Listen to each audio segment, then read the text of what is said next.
Election படத்துக்கான trailer release ஆயிட்டு மே 17 movie release ஆகும். வீரதீர சூரன் மூவில இருந்து ஒரு புது போஸ்டர் ரிலீஸ் ஆயிருக்கு. மூவிக்கான ஷூட்டிங் போய்கிட்டு இருக்கு. ஷூட்டிங் இப்ப தென்காசியில போகுது. இந்த மூவில ஜெயன் விக்ரமோட நேம் காளி. விடாமுயற்சி படம் அக்டோபர் 31, குட் பேட் அக்லி ஜனவரி 14 ரிலீஸ் ஆக வாய்ப்பு இருக்குன்னு இப்ப நியூஸ் வந்திருக்கு. குட் பேட் அக்லி பொங்கல் ரிலீஸ்னு ஏற்கனவே சொல்லிட்டாங்க. ஆனா டேட் தெரியாம இருந்துச்சு. இப்ப இது ஓரளவுக்கு ரிவீல் ஆயிருக்கு. சோ இந்த 2 டேட்ல தான் மூவிஸ் வர வாய்ப்பு இருக்குன்னு இப்போதைக்கு நியூஸ் வந்திருக்கு. கன்ஃபார்ம் ஆகுதானே வெயிட் பண்ணி பார்ப்போம். தி கோட் படத்துக்கான ஷூட்டிங் அடுத்து யூஎஸ்ஏல போகுது. தளபதியும் இப்ப யூஎஸ் போயிட்டாரு. ஒரு சில சீன்ஸ் தான் அங்க ஷூட் பண்ண போறாங்க. மத்தபடி டிஏஜிங்கான ஒர்க்கு தான் அங்க அதிகமா போகும்.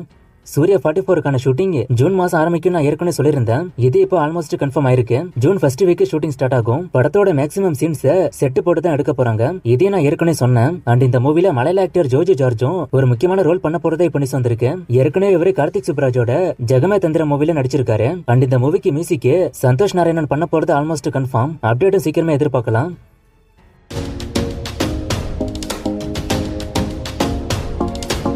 கோட் மூவிக்கான சேட்டலைட்டை ஏன் சன் டிவி வாங்கலன்னு ஒருத்தர் கேட்டிருக்காரு. ஃபர்ஸ்ட் அவங்க தான் வாங்கினாங்க. ஆனா நிறைய இஷ்யூ சொல்லப்படுது. அதுல முக்கியமான விஷயம் பொலிட்டிக்கலா நிறைய பிரச்சனை வந்திருக்கு. அதுக்கப்புறம் தான் இது மாறி இருக்கு. தளபதி 69 ஹீரோயின் யாருன்னு ஒருத்தர் கேட்டிருக்காரு. அது இன்னும் முடிவாகல. ஆனா சமந்தா நடிக்க வாய்ப்பு இருக்குன்னு சொல்லப்படுது. பாரஞ்சித் சூரியகாம்பா வருமானு ஒருத்தர் கேட்டிருக்காரு. கண்டிப்பா ஃபியூச்சர்ல வரும். ஜெர்மன் படம் மூலமா. ராயன் படமும் கல்கி படமும் கிளாஷ் ஆக போகுது. சோ கல்கி படத்துக்கு ராயன் படம் ஒரு டஃப் கொடுக்குமான்னு ஒருத்தர் கேட்டிருக்காரு. ராயன் ரிலீஸ் ஆகி 2 வாரத்துக்கு அப்புறம் தான் கல்கி வருது. சோ இது கிளாஷா இருக்காது. வேட்டையன் மூவில சூப்பர் ஸ்டாருக்கு ஜோடி யாருன்னு ஒருத்தர் கேட்டிருக்காரு. அது யாருன்னு தெரியல. ஜோடி இருக்க மாட்டாங்கன்னு தான் நினைக்கிறேன். ஏன் ஸ்டூடியோ கிரீன் கங்குவா படத்தை விட தங்களானுக்கு ஃபர்ஸ்ட் முன்னுரிமை கொடுத்து அதை ஏன் ஃபர்ஸ்ட் ரிலீஸ் பண்றாங்கன்னு ஒருத்தர் கேட்டிருக்காரு. ஸ்டூடியோ கிரீனோட பிளான் என்னவா இருந்துச்சுன்னா ஃபர்ஸ்ட் தங்களான் முடிஞ்சிரும். சோ அதை ஃபர்ஸ்ட் ரிலீஸ் பண்ணிட்டு அடுத்து கங்குவாவை கொண்டு வரலான்னு பார்த்தாங்க. ஆனா இன்னும் 2 படமும் முடியல. மத்தபடி தங்களானுக்கு முன்னுரிமை கொடுக்க தனி ரீசன் ஒன்னும் இல்ல. இந்த படம் ஃபர்ஸ்ட் முடிஞ்சிரும் நினைச்சாங்க. அதான் காரணம். அமரன் படம் செப்டம்பர் 27 ரிலீஸ் ஆகுமான்னு ஒருத்தர் கேட்டிருக்காரு. இப்ப இந்த படம் தீபாவளி ரிலீஸ்க்கு டாக்கு போகுது. கன்ஃபார்ம் ஆனா நான் சொல்றேன். கைதி 2 அப்டேட். கைதி 2 1000 கோடி வருமா? விடுதலை 2 ரிலீஸ் டேட் ஒருத்தர் கேட்டிருக்காரு. அது இப்போதைக்கு தெரியல. நான் அப்டேட் வந்தா சொல்றேன். கைதி 2க்கான ஷூட்டிங் கூலிக்கு அடுத்து ஸ்டார்ட் ஆகும். கைதி 2 1000 கோடி எல்லாம் வராது. அதுக்கெல்லாம் வாய்ப்பு கம்மி தான். கங்குவா படத்துல காமெடி இருக்க சான்ஸ் இருக்கான்னு ஒருத்தர் கேட்டிருக்காரு. பிரசன்ட் பொசிஷன்ல இருக்க வாய்ப்பு இருக்கு. பீரியட் பொசிஷன்ல இருக்க வாய்ப்பு கம்மி தான். வாரு 2 வந்தா அதுல டைகர் ஷெரஃப் இருப்பாரான்னு ஒருத்தர் கேட்டிருக்காரு. அதுக்கு வாய்ப்பு கம்மி தான். ஏன்னா வாரு பார்ட் 1லயே அவர் செத்துட்டாரு. எல்சியூ ஷார்ட் பிலிம் பத்தி ஒருத்தர் கேட்டிருக்காரு. அது இந்த வருஷம் ரிலீஸ் ஆயிட்டோம். நான் அப்டேட் வந்தா சொல்றேன்.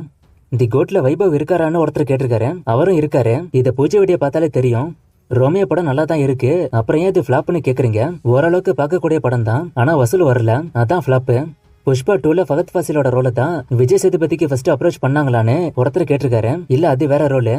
கார்த்தி மூவிக்கான அப்டேட் ஒருத்தர் கேட்டிருக்காரு. கார்த்தி 26, 27 சர்தார் 2ன்னு நிறைய மூவிக்கான ஒர்க் போகுது. அப்டேட் அடுத்து 1 by 1 வரும். நான் வர சொல்றேன். ஆனா ஏன் டிலே பண்றாங்கன்னு தெரியல. வடச்சென்னை 2 பத்தி ஒருத்தர் கேட்டிருக்காரு. அது இப்போதைக்கு டவுட்டுங்கிற மாதிரி தான் வெற்றிமாறன் ரீசெண்டா சொல்லியிருக்காரு.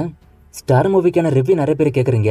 எனக்கு கொஞ்சம் உடம்பு சரியில்லை. அதான் இந்த படம் பார்க்க போக முடியல. இல்லனா நேத்திக்கே ரிவ்யூ போட்டிருப்பேன். ஆனா இப்ப பாத்துட்டு வந்துட்டேன். பார்த்து வந்த கையோட தான் ரெக்கார்ட் பண்றேன். படம் நல்லா தான் இருக்கு. ஃபர்ஸ்ட் ஹாஃப் சரி, செகண்ட் ஹாஃப் சரி, சூப்பராவே போகுது. அங்கங்க ஒரு சில லேக் இருந்தாலும் அது பெருசா குறை இல்ல. இந்த ஜனருக்கு என்ன தேவையோ அது சூப்பராவே பண்ணிருக்காங்க. கவினோட ஆக்டிங் சூப்பரா இருக்கு. அதே மாதிரி லால் அதித்தி பகன்கர்னு நிறைய பேர் மூவிக்குள்ள இருக்காங்க. எல்லாருமே ஸ்கோர் பண்றாங்க. பேக்ரவுண்ட் ஸ்கோர் ரொம்ப பெரிய பாசிட்டிவ். பழைய யுவனை இந்த மூவில பார்க்கலாம். சோ ஓவராலாவே ஒரு நல்ல படம். பார்க்காம இருந்தா பாருங்க. இன்ட்ரோல சிம்புக்கு தக் லைஃபோட போட்டோ ஆட் பண்ண சொல்லி ஒருத்தர் கேட்டிருக்காரு. நான் ட்ரை பண்றேன். வாரம் வரக்கூடிய மூவிஸை டாப் 10 போட சொல்லி ஒருத்தர் கேட்டிருக்காரு. நான் ட்ரை பண்றேன். அடுத்த வாரத்துல இருந்து பார்ப்போம். மங்கி மேனுக்கான ரிவ்யூ அண்ட் பட்ஜெட் கலெக்ஷனா ஒருத்தர் கேட்டிருக்காரு. இது இன்னும் என்னால பார்க்க முடியல. இப்ப ஸ்டார் ரிவ்யூக்கு சொன்ன மாதிரி எனக்கு உடம்பு சரியில்லாம மூவிஸ் ஒன்னும் பெருசா பார்க்க முடியல. இந்த படத்தோட இந்தியா ரிலீஸ்ல ஏதோ பிரச்சனை வேற சொன்னாங்க. அது என்னன்னு தெரியல. நான் பார்க்க முடிஞ்சா பார்த்துட்டு நாளைக்கு சொல்றேன். இன்னைக்கு சாட்டர்டே ஷோ கேம் உண்டு. இது எந்த மூவிக்கான ஃப்ரேம்னு கண்டுபிடிங்க. இன்னும் நிறைய மூவிஸ்க்கான அப்டேட் கேட்டிருக்கீங்க. இந்த மூவிஸ்க்கான அப்டேட்லாம் நான் அடுத்த வீடியோஸ்ல கொடுக்குறேன்.